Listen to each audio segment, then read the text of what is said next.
Hey guys, welcome back to yet another episode of Top Billers Toolkit, where me and my twin brother interview top billers from all around the globe to unlock the secrets to their success. Today's guest is Justin Rowe. Justin is the founder of an extremely successful LinkedIn ads marketing agency, and he's one of the top voices in this space. And LinkedIn ads are growing massively on the platform, and they're increasingly becoming an extremely powerful way to get in front of decision makers. In this episode, we're going to be diving into why LinkedIn ads could be such a game changer for recruiters, how Justin structures his winning campaigns, and we're going to be speaking about how you can use LinkedIn ads to fuel your BD engine.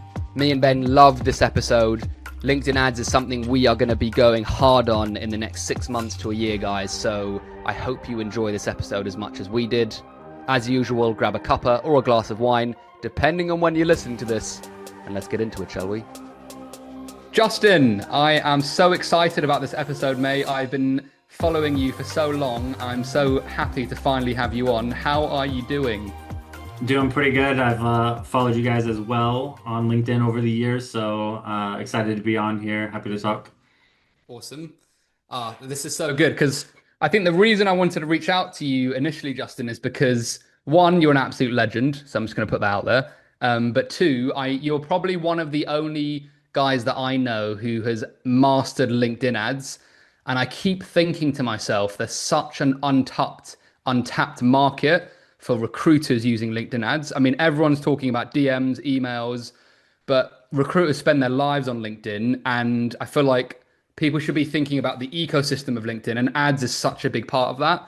Anyway, I'm not going to go into it too much, Justin, because that's your area of expertise, but I will start off with the first question, which is, what's the number one tool in your toolkit, whether it be a mindset, strategy, or software? So I would say two things. So the number one actual tool, like tech tool, is probably ClickUp. I have grown to love it. I built my first agency completely on Trello of all things, and I just fell in love with that. But ClickUp, I keep myself, I guess, like tasked with that. So I have an ongoing list of things I need to do. I renegotiate. I'll push it to tomorrow. I'll move the dates. But like this list follows me, and if I need to get myself organized, I actually have like click up little spaces for all the people that I'm supposed to touch, that the main things they're working on, things I assign them, things I owe them. And then I have this master roll up that, I kind of work from like that. I put all these tasks out in all these other places. And then I have this roll up view that's like, okay, what do I actually have to do today from all of those things? Here's my source of truth. That's probably my greatest tool. And then mindset, I would say like I get out and walk, run, get into nature, see things that are green on a regular basis, and I feel like it's like a scrub for my mind. It's Mm. absolutely vital for my well-being, I think. Love that. Let's go into both of them if that's okay with you, Justin. Sure. For the absolute noob out there who isn't very tech savvy, what is ClickUp? And like, if you could just explain it to an 8-year-old, what is ClickUp? It's basically like a task management. So like if it's a to-do list, so I'm a very much like pen and paper kind of person. So if I have, a good idea, write it on paper. The thing I realized is that like I almost never can find what I write on paper. I have all these sheets, all these notebooks. And so if it's actually important, if I actually need to do it, a digital to-do list that has dates, that has, can follow you around. It's like a digital to-do list. It's also like project management. So if I have a complex project to do, I have a goal, something I want to do. It's maybe going to take a month. And then there's a bunch of stuff I need to do in order to get there. And those things have dates. And so if I do these things, and I set the plan, I'll get to my goal. And so it's basically like a digital to-do list and a task management that helps you kind of, make sure you're headed in the right direction or do the things that you tell yourself you need to do. And it's like some Awesome. accountability. Awesome. I'm going to definitely check that out. Sam, have you used ClickUp before? Yeah, we were considering it between Notion and ClickUp, and we kind of Yeah. veered towards Notion, but I think it does something very similar to ClickUp. They're all similar, but yeah, I've heard good things from ClickUp, definitely. Um, yeah. We used Notion for a while, and our team really likes Notion. It was actually hard for them to move away from it, but ultimately, Mm, one of the things and you can automate a lot in ClickUp. Ultimately, for us, like with the client load we have and mm, the amount of team we have, something a little more geared towards project management, where like Notion, I feel like is great for like SOPs, for collections, mm. for Yeah. like ideas. You could organize your entire life, but it does get a little sticky when you get like, I don't know, 70 people Mm, trying to like there's going to be limitations to that. But yeah. Notion, I really love as well. Awesome. You know what, Justin? I want to get in. I'm so desperate to get into the LinkedIn ads. I just want to skip and go straight to that question. And I'd love to get your opinion on what, if we were to start with the basics and what you think people are missing, what's the biggest opportunity you see recruiters? What are they missing when it comes to LinkedIn ads? What could they be doing that could dramatically increase their results, do you think?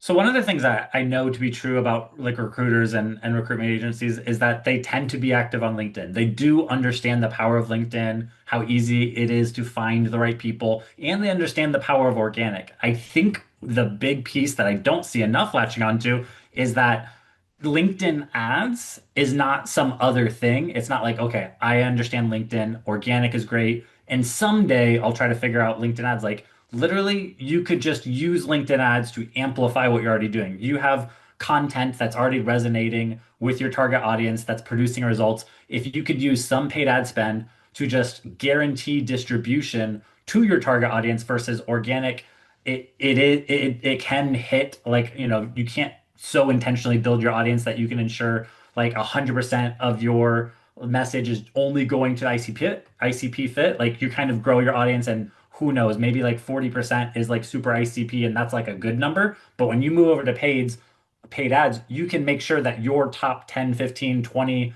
organic posts that bring in results get guaranteed delivery to your ICP fit prospects. And that's pretty powerful. So thinking about LinkedIn ads as amplifying what's already working, not some separate thing you need to figure out. That would be a big thing that most people don't realize.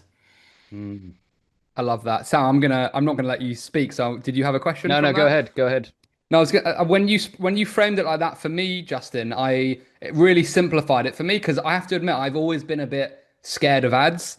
Like Yeah. I've always been like, oh no, I don't know enough, or I'm gonna end up spending loads of money and not getting a return. I've always had this thing in the back of my mind, like let's stick to the stuff that I know that works, which is like organic content and outbound. But the way that you frame that was like really settled my mind because you're like, look, if you're already getting good results with organic, you're Yeah. basically just amplifying it and controlling where it lands, which makes perfect sense to me. Now I'm like, oh my God, I can't believe I wasn't doing this sooner. Like when you Yeah. framed it like that.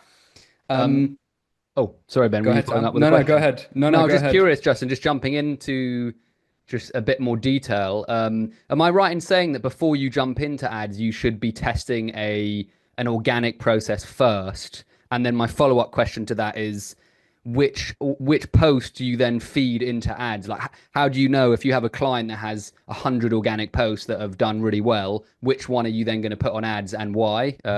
That's two questions. Yeah. I apologize. That's okay. So yeah, I do think that for the best results, it is preferred if you're active organically first and you can understand how the platform works, how people like to consume content, what Mm, type of content seems to get results. And when I say like gets results, I'm not talking about just going viral, getting likes and comments.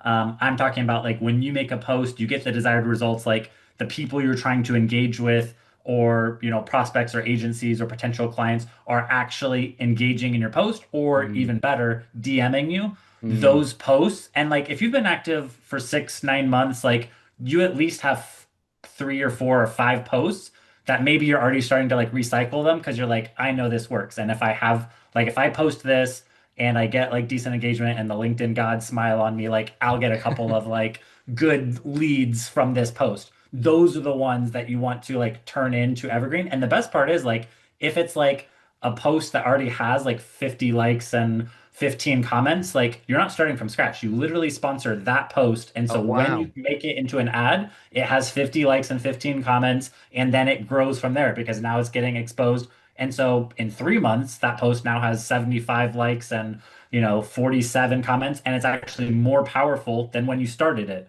Because the Wow. worst part about organic is like your best post that you've ever written is probably like it's in the past, like the way Yeah, like that 2 years this like ago. yeah, like this is working. So like yeah, in a perfect world, if I could just go back and grab those posts and make them some evergreen asset that my website visitors, company page visitors like can get exposed to in all its glory with all of its comments and likes, that would paint me in the best light. that's what like LinkedIn thought leader ads can do for like recruiters. So yeah, when I put it in that way, but for most people, they aren't overly active on LinkedIn, and so it is this way newer, scarier thing. But for Mm, recruiters, I do think like they're a decent group that's like they understand, they're active, and they yeah, for them it could make a lot of sense to jump onto the paid side and amplify. I mm. already forget. Did I answer both your questions? Yes, you did. Perfect answer, dude. Yeah. Thank you. That was great. Love that. And I think you kind of already answered the question there, which is like you should be tracking what's working. Like for example, if I've done 20 posts and three of them got a shed load of inbound, I should put those on steroids and send them out to more people. But assuming, and this is quite a tough question, but assuming you're something like a recruiter, because I'm guessing most people are sitting in the situation where they've posted and they don't really know Yeah. what's good and what's bad, and they don't know what posts are going to more likely work and which won't. How do you decide what to put on ads at that point then, Justin? Yeah. So I would say testing organically as much as possible to try to understand success because, yeah, using paid ads can be an expensive testing ground if you haven't figured out what's working. But Mm, for that end, I would say also like try to steal from other people. Like if you're a recruiter and you're not necessarily sure what's working, like the very first thing I usually would do is do competitor research. Like find mm, 10 recruiters who maybe are further ahead than you, further, bigger following, more engagement, look through their post history and see which posts, like not just get the most likes and comments, but like try to use your business mind and say like, okay, they got engagement and this is like right on. Like they're actually getting engagement that is likely bringing them leads. I would steal some of that because like yes you can there's an element in business where there's a lot of things you can steal. You don't have to reinvent everything from scratch, but then you do have to make it your own. You do have to find your own voice, your own uniqueness. And so you can look at what other people are doing for inspiration. Don't just copy it like straight out, but then make it your own, put your own spin on it. But that can be a really good thing. So yeah, if you can't take the time to test it out organically, figure out what's working, amplify, steal from others, and then hopefully you can at least like accelerate your tests. And then if you go into the paid ads and you're in the testing phase, then what I would do is I would look for what I call leading indicators of success. So instead of just saying, okay, success is going to be leads, inbound conversions, or call bookings.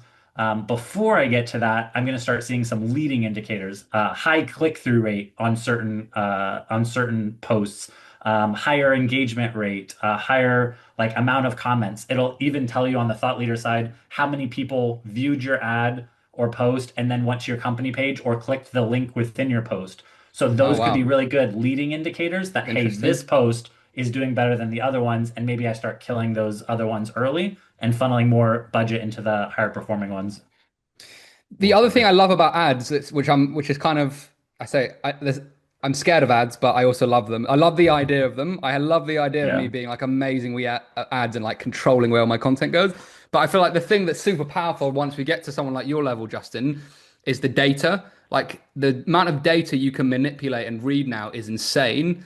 I'm yeah, guessing you can like spot trends so quickly, and I'm yeah. guessing it's such a powerful way to grow your business because you're purely from data, not like crossing your fingers and posting.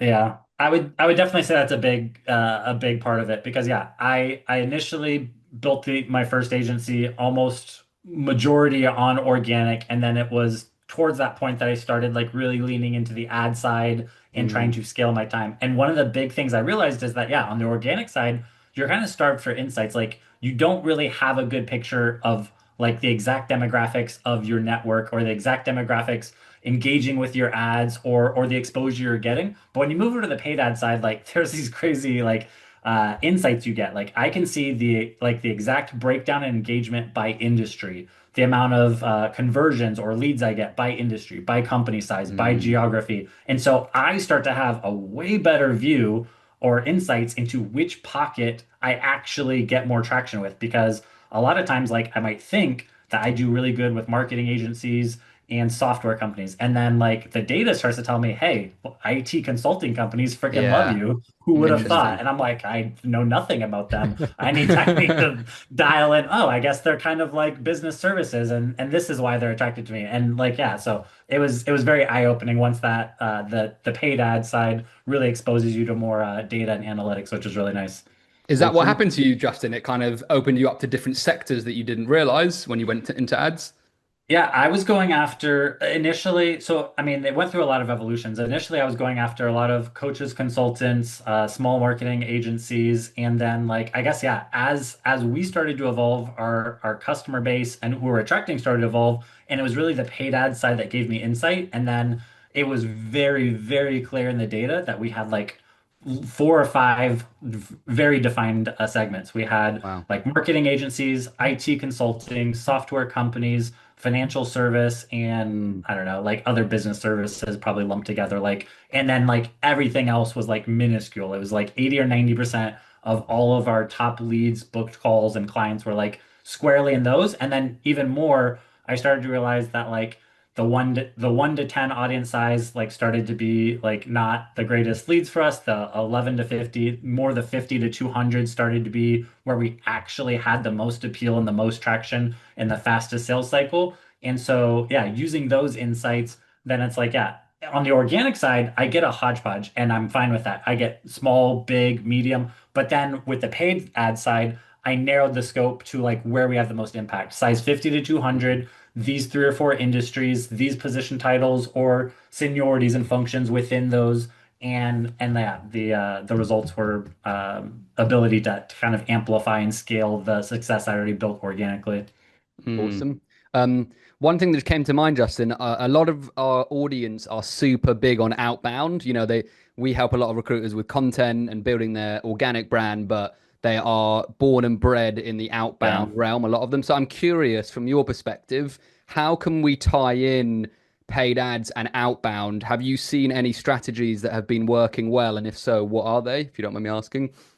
Yeah, so I would say we work with a lot of software companies that seem to be very similarly built, where they're very, very into the outbound. And again, I would say one of the biggest things I've probably I don't know, at some point in the last 12 months, really clicked in my mind is that there is or should not be any marketing or sales motion that's done in an absolute silo. So Mm, cold calling and cold emailing and traditionally has always been seen as that's over here, organics over here, paid ads is over here. So in my mind, the one thing I would do to tie those together is first, if you have a cold audience list that you're cold calling, you own the data. So you own prospect data, you own people's emails, phone numbers, things like that. So you should be able to, with modern technology and these audience platforms like Clay or Enrichment, even Phantom Bust or whatever, you should be able to find the companies associated with these people, or you should be able to upload that as an audience into LinkedIn. I would run ads first mm, to this target audience. And then at the very least, I would run ads and then I would start the cold calling campaign 2 or 3 weeks into it. LinkedIn actually rolled out this new feature called a company hub. And so this I think is going to change the game on cold calling, cold emailing. Because now what you can do is you can run ads and then LinkedIn Company Hub will show you the exact companies exposed to your LinkedIn ads. And you can set a threshold. So wow. 10 impressions or more, 20 impressions or more, 3 clicks or more, you could get that list. So now I'm thinking I would run ads and then I would wait every week, every other week, get the list. You can just export it from there. Companies with 20 plus impressions. And then I would start cold calling that list because now they're not cold. Mm, They have seen your logo. They have to be, I don't know the science yet, but they have to be at least 15, 20% more likely to mm. answer or stay on the line if they've heard of you. So that's That's how awesome. I would pair it. That's super Epic, man. powerful. I can imagine like the recruiters that there's going to be a few because in every market I feel like there's always a few that like are above the rest in terms of clocking onto things. I'm sure there's recruiters right now using ads, but there's probably very few of them. But the Yeah. ones that use I mean that is that's an unfair advantage, isn't it? If they Yes. learn how to market to the exact companies, find the list, and then cold call. I thought that's a brilliant piece of advice, sir. Yeah. I've Justin? just got another follow-up question. Ben, did you have a question, by the way? No, no, go ahead, mate. Go Oh, ahead. cool. No, I'm just curious, Justin. So, just bringing it back a tiny bit. So, I've got a great organic list to choose from. I've started posting those great organic posts on paid ads. They're performing well. How do you, how do I optimize for conversions? Am I waiting for people to come to me? Do I send them to a landing page? Like, where have you seen the best results out of interest? So I would do a couple of things. So you're right. Like one of the problems with like maybe a purely organic posting and then thought leader strategy is that it's not as direct. It's not Mm. like sending people to a landing page that's set to convert. It's more like for in-feed consumption. But then you're like, okay, so when do the conversions happen? You just like because I'm a big believer in the demand gen motion, but I don't think it's like just put out good content and great Mm. things will happen. Like there has to be something more. So the way I would do it is post organically. You amplify with the thought leader ads. Ideally, in a perfect world, the thought leader ads that you're using is not to a like a cold audience or not only to a cold. Everything else you're doing should be generating company page visits and website visitors. So you should have an opportunity starting with a thin budget to just start with thought leader ads as retargeting. Now, Mm. I like that. And then what I would do, so either way, if you start with cold and then you get into retargeting, or you start with organic and all this, and so you can just get started with organic, running organic or running LinkedIn Thought Leader video ads and retargeting, I really like because Mm. what you can do is, yes, that's a consumption play, but then you can create a LinkedIn retargeting audience based on video views. So you can Mm. say 75% more video views of this LinkedIn retargeting campaign. That's going to be my trigger for a bottom of the funnel campaign. And this could be a very light 30-day campaign. It could have a single image, lead gen form, could point to the landing page. So I would say, yeah, your initial campaigns are going to be focused on more consumption, but then you Yeah. can very easily create a trigger based on that engagement. And with thought leader ads, I guess the trifecta would be organic posting, LinkedIn thought leader retargeting video, and then a LinkedIn conversation ad to those highly engaged video viewers. And a conversation ad is like a paid, like a sponsored in-mail direct to the prospect's inbox Mm. that looks like it's coming for your profile. And the beautiful thing is they saw your face organically, they saw your face Mm. again in the retargeting video that they were highly engaged with, and then it's your face delivering, your profile delivering this message directly to the inbox. And it could have like, would you like more information? Would you like to check out our landing page? Would you like to book a call? Like different calls That's to so cool. action. And so that's how I would take that like interest, track it, and then like push for the conversion. And then That's yeah, really it is interesting. it is all trackable. LinkedIn's insight tag can tell if someone engaged with one of your ads and then ended up on your website, like and took the action you wanted. So ended up on a Wow. thank you page or booked a call and got pushed to your booked call confirmed page. So you can actually track all your normal conversions even with that ad format. Really interesting. And I'm guessing so you start on the top with a good organic post, retargeting. Is the reason you retarget and then send a message is because you're getting a more qualified lead if you're retargeting? Am I right? Like the more you push them through that funnel, the more qualified they are, I'm guessing. Justin? Yes. So the way I think about it for like recruiters and for B2B in general is that typically what you're selling is more than like e-com. It's more than a pair of shoes. It needs it so it needs something more than just staying in front of them. Mm. It needs like trust. So yeah, Mm. my initial cold ads, I typically try to think like, and when you're thinking about if you do have organic posts that you want to sponsor as a cold ad to an audience that's never seen you before, what is the best first impression I could put forward? So I wouldn't start with just like in-depth thought leadership because it might miss the point of like, okay, who are you and what do you Mm. sell or who do you sell this to? So I Mm. would make your initial cold post like a little more I guess promotional, like this is who we are, this is who we serve, these are the Mm. results that we tend to get clients, here's the main pain points we solve. Like focus on those things.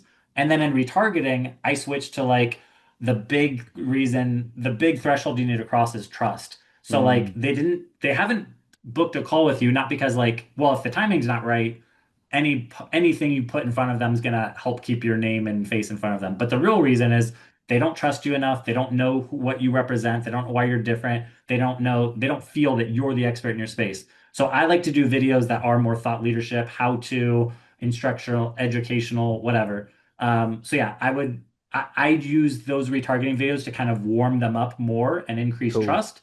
And so I would put or I'd put like 10 or 15 assets and videos that overcome that. And the good thing Cool. about thought leader ads is you can go back to the original post and you can edit it to add links. So say you make an organic post, it does well, but you did it like the traditional way. You didn't chalk it full with like a CTA and links because that would kill it organically.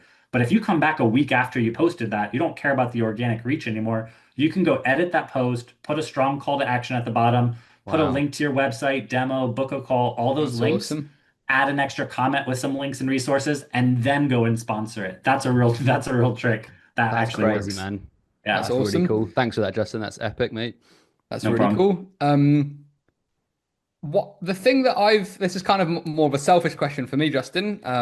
And but I've always been confused with it, which is the two things that confuse me are how much warming up does someone need? And we may not have an answer for this because it varies. And also, how many videos should I be jumping on and like creating 15 different variations of like top of funnel, middle of funnel, bottom of funnel? I kind of get overwhelmed. I'm like, how do I choose how Yeah, many videos I make? Like, should I be creating 10, 20, 1? yeah. So, do you have any guidance on that? Because that's always confused me. Yeah, and this is one of those areas where, like, when you say that ads is scary, like, yeah, in theory, when I say something like, it's working organically, so just amplify it with ads, like, that sounds very simple, and it's definitely like oversimplifying it. Because you're right, there's all these different nuances, like, how many assets do I need, and how do I optimize, and how do I know? So, one of the principles that also I think should be a guiding light is this idea of frequency.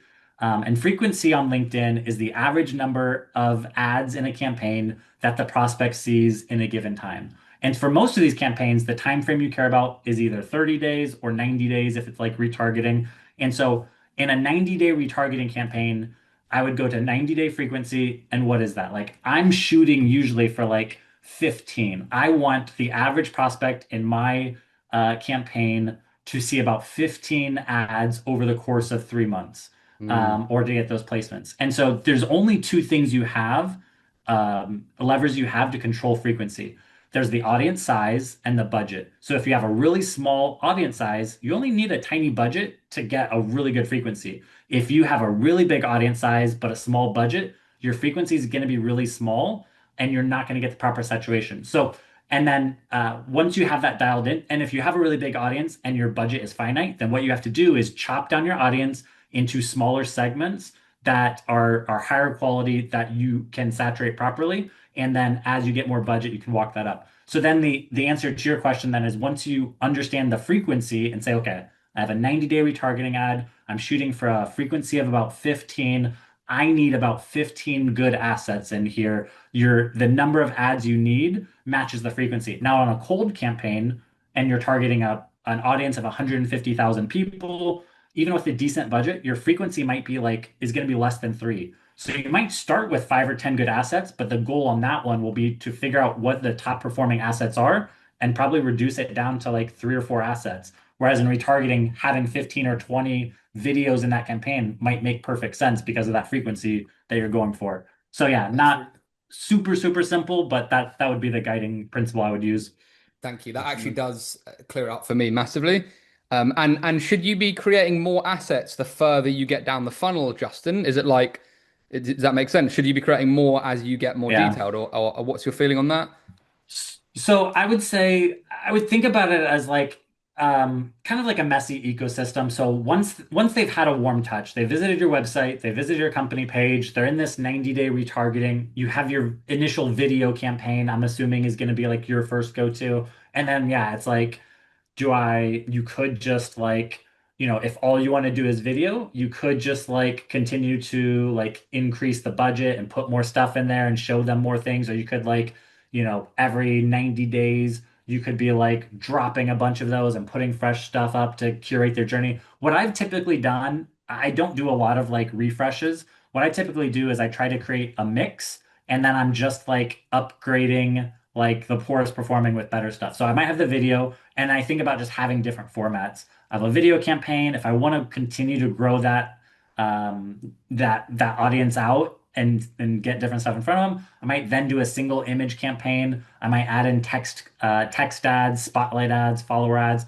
like little things that show up on the right of the feed, and just kind of curate like additional touches that are kind of layered on top of this group. Or what you might do is you might have a 90-day general retargeting. So all of your website visitors, all of your company page visitors, all of the people that interact with your cold, that's like your general. But then what you might want to start building out is like segments. So when you look at your retargeting, and now again, because we said that paid ads gives you data, you might say, okay, 45% of my retargeting is like software companies. I'm going to make a separate campaign that says 90-day retargeting but they're software companies, and I'm going to create messaging and content specifically for that group. And then I'm going to pull some of the budget out of the main campaign and kick the software companies out of that group.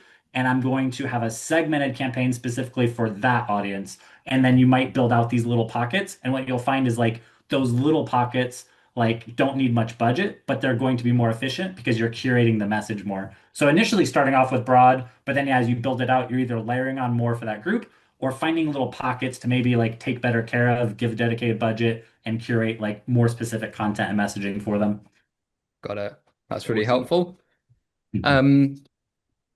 Sorry, one last question, Sam. Okay, go ahead. Um, I think of a book that I read from a guy called Eugene Schwartz. It was a copywriter. I'm not sure if you've heard of him. Sounds familiar. Yeah, but anyway, he had like the different stages of awareness. That's the first book I read that taught me about the different stages of awareness. And again, this is I'm sure this isn't a simple this is how you do it answer because I'm sure there's lots of ways you can do it. But my again, another thing that overwhelms me is thinking, oh my God, I need to create different ads for different levels of awareness. And like, oh my God, there's five Yeah. stages. That means I need like bloody 20 pieces of content. Is there like Yeah. a rule of thumb with content to say, okay, stick to educational and you'll be fine, or stick to value add and you'll be fine? Is it as easy as that, Justin, or am I massively oversimplifying the ads process? Yeah, so there are these different like levels of awareness, and there's, are they, what is it? Are they problem aware? Are they solution aware? Are Yeah. they like all these different things? And so what I've done is I almost think of marketing as like an ecosystem. Like I said, I really like green things, being outside. We have a little garden. And so one of the things that's almost like you know, a garden or like an ecosystem isn't about like necessarily an assembly line or making sure you have like the right thing. It's about having all the ingredients there and then trying to make sure you have the right amount of ingredients or Mm, like, do I have too much of this or not enough of this? So what I try to do, like to put that, I guess in real words would be like, so I have my layers. I have my cold layer and I have very specific things that I like to put in there, promotional things that are very direct. Like this, I'm a LinkedIn ads agency. I serve these four industries. We can get you these kind of results, and this is like the main reason that people come to us. Like I'll be making that kind of stuff. And then in retargeting, it's very much like here's exactly how you set up a LinkedIn ads campaign. Here's how you optimize it. Here's me being on Sam's, on this podcast where they're saying that I'm an expert. So it's one thing for me to make ads telling you I'm an expert. It's another thing to like introduce third-party validation. So I have all these different elements in there, and then I have bottom of the funnel. So if you're interacting with any of those middle of the funnel ads, like those are intent signals, and then you're going to get hit with my bottom of the funnel. Now, all of those are just like guesses. Like just because someone interact was highly engaged with my how to set up a LinkedIn ads video is no indicator that they're in the market to buy. Like maybe they're just trying to set it up themselves. They're going to mm, get hit with my bottom of the funnel. But the important thing is I have all these ingredients. I have the cold, I have these retargeting with trust and third-party validation and testimonials, and I have strong calls to action. And people move in and out of those funnels like fluidly. So and over time. So like their very first initial interaction with me might be a cold ad. They might go through the retargeting. They might get hit with the bottom of the funnel, and then they might be inactive for 90 days. Then they might Google, and they might land on my website again. They might get queued back into my retargeting. They might interact with that or not. Eventually, when they do, they get queued into the bottom of the funnel again. So my whole thing is I have the ecosystem there and they kind of lead into each other, but people can fall in and out of the funnel. Like just because they're in my 30-day bottom of the funnel today doesn't mean I'm going to hound them for the next 6 months until they buy. I'm gonna stay in front of them for 30 days because I almost think of it as like a nucleus, like or the calls to action and the ads are stronger the closer in time to action. So when they took action and the more actions they take, they're getting hit with like everything I got. And the mm, further they move away from taking those actions and the more time that's passed, some of those ads drop off. They're in my 90-day retargeting. If they're not very interactive there, they get even less retargeting, these light touches, spotlight ads, follower ads. And then if they're not interactive, like they drop off completely. And eventually they might take a bunch of actions again, get hit with everything, and then they're going to convert. So, mm. a weird answer, but yeah, Yeah, no, it's it really is helpful. a It's little really helpful. messy, but No, that's how I that think does of make it. a lot of sense. Yeah, that really helps actually.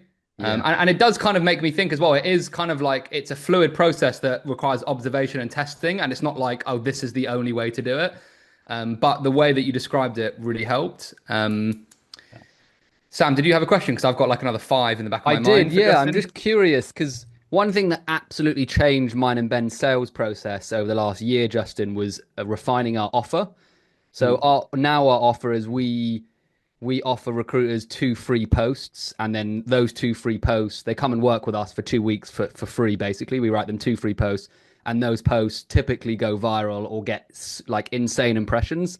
And Hmm. since we've offered that, our sales process has absolutely skyrocketed. So I guess my question is, have you tested offers with the ads process? And if so, does a great offer reduce the time in which you need to kind of nurture them? Because that's what we kind of found with Outbound, that the second we put a good offer, like a really good offer, they Yeah. just couldn't really resist. Not all of them, but the conversion rate went up massively. So I'm just curious if you've got any insight on that. That's actually a really good learning and experience that you guys had. And it's only more recently that I've been having more of those conversations around the offer. Because, yeah, I came from restaurant industry, then I got into ads. And for most of my ad career, I was all about like structures and frameworks. Like, I didn't get into like branding and positioning, and I didn't get into like offers as much or like even as much as like audience building per se. It was more, I was the guy, like the architect that Mm, if you had those things figured out, I could create this masterful delivery and mm, tracking to like, but yeah, to your point, like the power of offers is real. And that's something that we're focusing on a lot more recently. And it nice. absolutely can change things because yeah, I think people innately like they there's these mental barriers to starting to taking the next step. And I think a good offer can really remove some of those barriers, like Mm, either mm, by giving them a reason to take action or removing some sort of friction or risk because with you they get to a taste of it for free, and if mm, it's absolute crap work that you're doing, like it's just your time that's got wasted, like they get a free, I mean sure some of their time is wasted, but like that shows a huge amount of trust versus like, and I think that's the difference too, like with your offer you're putting your time and your experience, like you wouldn't do that unless you were confident that that mm, would result in something. And so that inspires confidence. Like, but if it's like an offer, like, I'll give you access to this free AI tool or this something that like, this checklist, like that's kind of a throwaway. That's not so great. But yeah, a really good offer can move the needle. A really good offer helps write the messaging, the experience, like the landing page that could go with that, and really make everything a lot easier. Definitely. awesome. I follow a guy called Charlie Morgan, and his offer is insane. He's like, I will get you 20 leads in 30 days or 20 clients in 30 days. And if I don't get it for you, I'll give you £2,000 back into your bank account plus what you paid. I don't know how it works behind the scenes, but I know exactly how it works. I'm not oh, going to do go you? into it because yeah. Okay, Well, cool. I've got I've got an intuition anyway. Cool. I'm going to jump on to another question. How important is a website, Justin, in all of this? Because I know most recruiters haven't updated their website in a while. How important is one? Should they have like yeah? I'll just end with that. How important is it? Do Yeah. you think, Justin? It is important. It's not the end of the world. So I do think like with this kind of ecosystem approach, you can get away with a less than amazing website. And so my little story around this is when I got started, first I was a freelancer, then I cut my teeth in Upwork, which is the RFP site's brutal in order to like get started. But I have like a top 1% account now, 300,000 in Wow, earnings. That was Awesome. like my foray into agency. I had so my first website was a $500 build from a college student. Like it looked hideous. But because that was just like, that was not my only hope. So I think for like traditional marketing, when you run paid search to a landing page, that landing page has to be killer Yeah. because those Mm, people are going to check out that page, look at three of your competitors, and they're absolutely judging you on that first mm, impression. And then you're not retargeting, you don't have a lot of other like at bats after that. So yeah, that like is everything. But mm, if you're posting organically, you're seen as like a thought leader expert in your space, you're running the ads, and then they make it to your website. That's a completely different context because they're not shopping around from a paid search ad. It's not as competitive, it's not as commoditized, and you kind of created this demand that you are in the best position to capture because you're also creating like this demand for your personal expertise. So the emphasis on your website is diminished. Now, that being said, if it is completely terrible, like yeah, give it some love. But I do think like you can get with this approach of like modern demand gen, keeping the focus on thought leadership and expertise, you can get away with having a less mature website than your competitors for sure. Awesome. I, from what you've tested, Justin, what has been the best conversion process? Like, has it been like in terms of actually starting that conversation? Has it been like lead gen forms to follow up? Has it been like connections to conversation? Like, if there was one thing that you know works really well for like that conversion or conversation piece from ads, what would it be, do you think? Yeah. So I would say my I paid search is still something that I think is really foundational. And I know like a lot of industries are backing away from it because the cost per clicks and the competitive and what I just described, like how ultra competitive it is, like in the emphasis on the landing page. But I mix paid search in with the other strategy we just talked about, and it's a beautiful combination because the best thing about paid search is like those people are in market. There's someone searching for a LinkedIn ads agency. And sure, that click might be $45 and that's expensive. And if that was like my main source of marketing, like I don't think my landing page could get me an ROI on that. But if I'm paying like 30 or $40 for those clicks and then I'm qualifying and retargeting that traffic on LinkedIn, I'm showing them my top 10 to 20 thought leadership pieces, videos, third-party validation, I actually have a way better chance of securing that. So two answers to yours. One, I would say like my typical conversion journey for a lot of like it's either it starts one of two ways. Either I get their interest organically, they visit the company page, I'm targeting them on LinkedIn, and then they go to Google and I capture that demand there, or they're Mm, starting on Google, already high intent, already shorter sales cycle. I'm retargeting them with LinkedIn thought leader ads and other mixes. They engage and they get a bottom of the funnel lead gen form, and then they fill that out. But I would say 80% of our conversions, it's not captured on a lead gen form. It's like we're running the ads, they make their way back to the website, and then book a call with our team mm, through the website. cool. And so Interesting. I would say it's like it's inbound, but like when most people say inbound, it's like talking about organic efforts. Like this is inbound with like organic and paid ads, like kind of trying to create this ecosystem I described. And most of the vast majority of people are coming to our website and booking the call versus a lead gen form or our team chasing Yes. them. I just find that fascinating, the psychology that with everything you have going on, the booking rate is still coming back to the website. It's interesting. It just shows Yeah, like the way that people think in terms yeah, of where they feel like they need to go. So it's just really fascinating for me. And yeah. yeah, this has been such Well, a cool. Go ahead. Well, I guess like so for you guys, like without like a robust paid ad strategy, what does that look like? Because I'm imagining it's very similar. Like they're either DMing you or they find you on LinkedIn, they like what you're saying, and then yeah, either they DM you or they come to your website and probably fill out a form. Like that's probably how it's happening. So it's not wildly different when you add ads. Like honestly, like my whole goal, that was what was happening to me. And then my Mm, whole goal was to use ads to make that happen more. So it wasn't like, this is how I'm getting got it. clients Yeah. organically. Now I'm going to do ads and it's going to look so different. Like, no, it actually looks very similar in our Yeah. ecosystem. One thing But that yeah, did change my inbound is, and to make it almost completely predictable, is putting a putting the offer in an organic LinkedIn post, Justin, and then swinging Yeah. it lots of different ways. So that is to date one of the only ways that I can say, hey, if I put my offer out here on a LinkedIn post and I make it really good, I'll probably get 5 to 10 leads tonight, this evening. Yeah. I'm doing one this evening, and I'll probably get some. But that's don't just jinx it, Sam.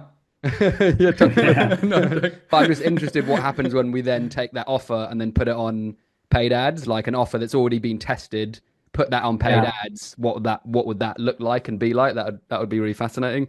Um, Yeah, if you took that and started it as a retargeting ad to people that had already like been to your company page or would like mm, probably that would be the easiest one for you. That's a probably decent audience. And the good thing about LinkedIn ads is that the company page visitors is retroactive. So like even if you've never had an ad account, never set up a retargeting audience, you can go and set that up and it can go and grab all of the people that have visited your LinkedIn company page from the last year and you could wow. run like your initial marketing. And that's Mm, different from the website because on the website, like you literally have to go in and set up a 30 and 90-day website visitor retargeting audience, and it doesn't start collecting until you set that up. So it's not retroactive. Like if I set up today, it's not going to pull in anyone from last week, but the company page, because it's LinkedIn info, it can pull it up. And the one thing I was Mm. going to say, I forgot, but I was going to mention it on this podcast because this is also one of my favorite hacks, and I think it'd be good for you guys.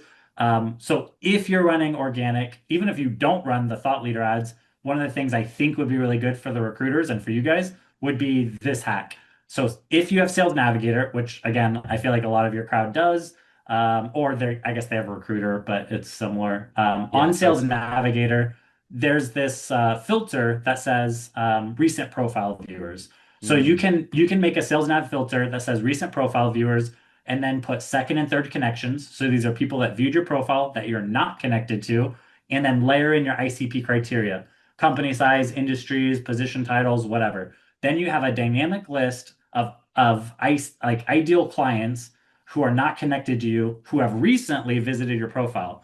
And previously, there hasn't been anything great to do with that group other than if you're manually going to work that, which would be worth your while. But I found that connecting that to a simple Phantom Buster flow, which is like Mm. this automation flow, it can check that list for updates and send connection requests to that group, 15 connection requests a day. You don't even have to attach a message, like literally just bringing them into your network and continuing to post would be great. But what I do is I monitor that, have it send the connection request, and then I have if they accept, the next day I send an intro message.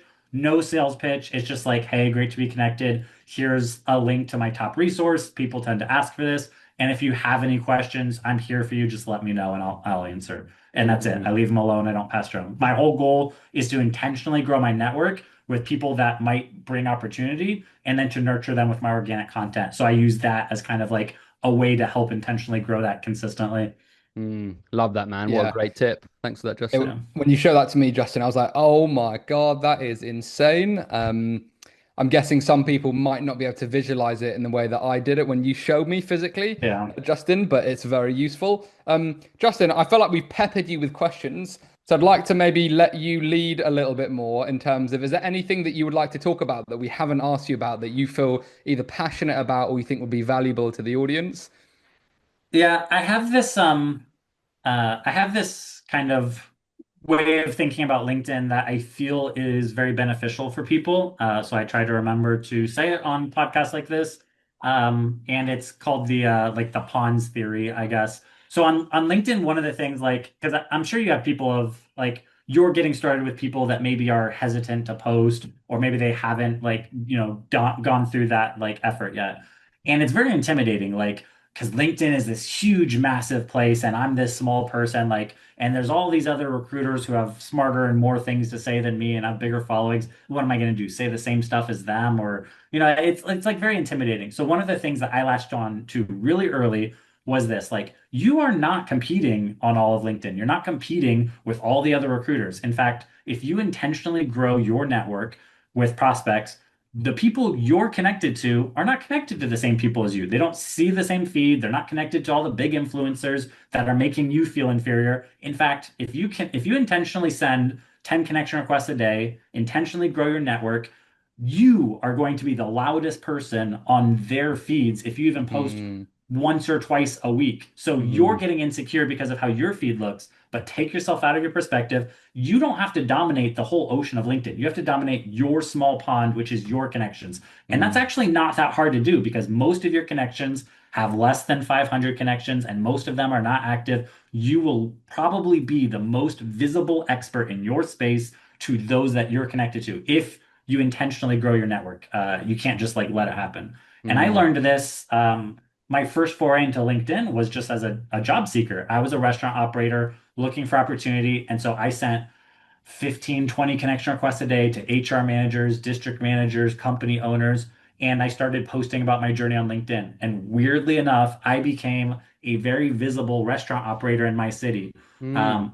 But that's so easy to do because even today, 6 years later, there's not a single person. I mean, there's like one person in a couple of cities trying to dominate a specific city for a specific industry. But so it's really hard to be, the loudest on LinkedIn. It's really hard to be the most visible in any industry. But it's actually really easy to be the most visible person in your little segment, either industry on LinkedIn, your city, start small, but that's actually really achievable. And the results are huge. Like if you have 2,000 people who meet your ICP and you're the most visible expert on their feed, Mm, that's massive. It doesn't matter mm, that there's 100 million people on LinkedIn. To those 2,000 people that you're intentionally growing your network and nurturing through content, that's massive because, yeah, if even 10 of those become your clients, 20 of those become your clients, like that's huge for you. So you don't mm. care about all of LinkedIn and think about it in that term, it's way less intimidating. Yeah, I Yeah, feel like love that's that, such a man. good mindset shift, Justin. And it's so true. It's like, actually, if you had, you said 2,000, even if you had 500 people or like Yeah. 200 people that Yeah. matched exactly your ICP that were following you and you were the most known person in their feed, that is Yeah. like, again, that's an unfair advantage. Um, were you posting content when you owned your restaurants, Justin? Because I think I remember you posting, and I'm like, oh my God, I can't believe like the journey now, like how much things Yeah. have changed. It's quite crazy. It's I was trying to go back and grab some of those for nostalgia. But yeah, I started posting. I was at, I forget even what restaurant I was at, like, I don't know, Yum Brands or something. But it was like, I was posting about just like people leadership and how hard it mm, was to lead a team and the I expectations remember that. and the HR stuff. And then, yeah, through posting, I got the opportunity to be a part owner in a Potbelly sandwich shop franchise. And so I Wow. started posting about that. And then that's how I was like, once I started that, I was like 80% of the business was lunch, and so I was like the easiest job I've ever had because I was used to running like 24/7 restaurants with like big Wow. teams, and so this was like so easy. And I had nights and weekends all to myself. I had a great co-manager who basically ran the store without me, and so I started this little side hustle helping people do stuff on LinkedIn. But yeah, that was the whole principle. But I yeah, love I was that. Crazy, posting. man. What a great I story. remember following you and the posts about you with, is it Potbelly? Did you say, Yeah, Justin? I yeah. remember those posts and I'm like, oh my God, I can't believe like how much things have changed since then. It's just crazy. The evolution. I feel like yeah, it's so Yeah. fascinating to like observe people's story and their journey over the years. It's really cool. Yeah. Um, Now in the world of marketing and B2B and Yeah. LinkedIn, it's yeah, it's complete. I work from home. Went from my whole career till I was about 30, working in restaurants, working, Mm. in brutal hours. But I think that's like it prepared me for agency life because I'm a hustler, I I'm a was hard gonna say, worker. Yeah. if you can do restaurants, that's like I feel like hospitality is one of the most difficult industries in the Yeah. world. You know, think like it's so tough. And if you can make it work in hospitality, I feel like you can make it work in any industry. So it must have been just like great experience. And I'm guessing, Justin, that's where your ability to build good systems was maybe nurtured as well. Because I feel like you need super good systems and you're running on thinner margins and like the room for error is, it's not as forgiving as say, when you have high ticket offers with Yeah. low cost. Am I right in saying that? I think the biggest thing I learned, yes, the systems and the margins, because learning how to make money on very thin margins, like penny Mm, margins, like that was a lesson in and of itself. Because like then I go to the marketing world and like, as a solo, I could definitely underprice like everyone by a ton, and I did. And I'm just like everything's so expensive in like the B2B world. But yeah, I think the big thing I learned was like the people side of it. So early on in my like restaurant career, like I was a cocky, like dumb kid who thought like I was there to like, I don't know, just boss people around and they were like numbers on a spreadsheet. I quickly learned and got humbled that like I needed these people more than they needed like this job.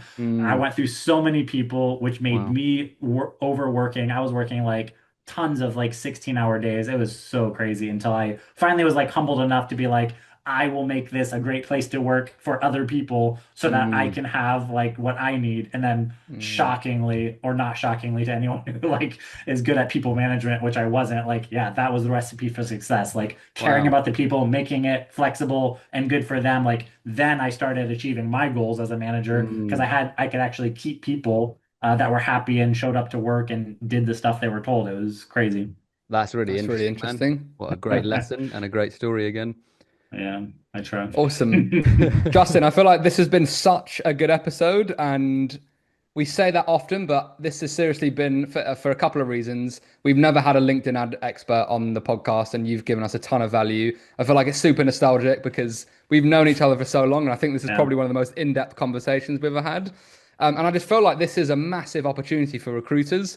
I feel like in the next the next few years especially, like I feel like there's very few recruiters tapping into LinkedIn ads, and I feel like if you're listening to this right now, it would be worth learning how to use LinkedIn ads because it could be an unfair advantage for you in the next few years.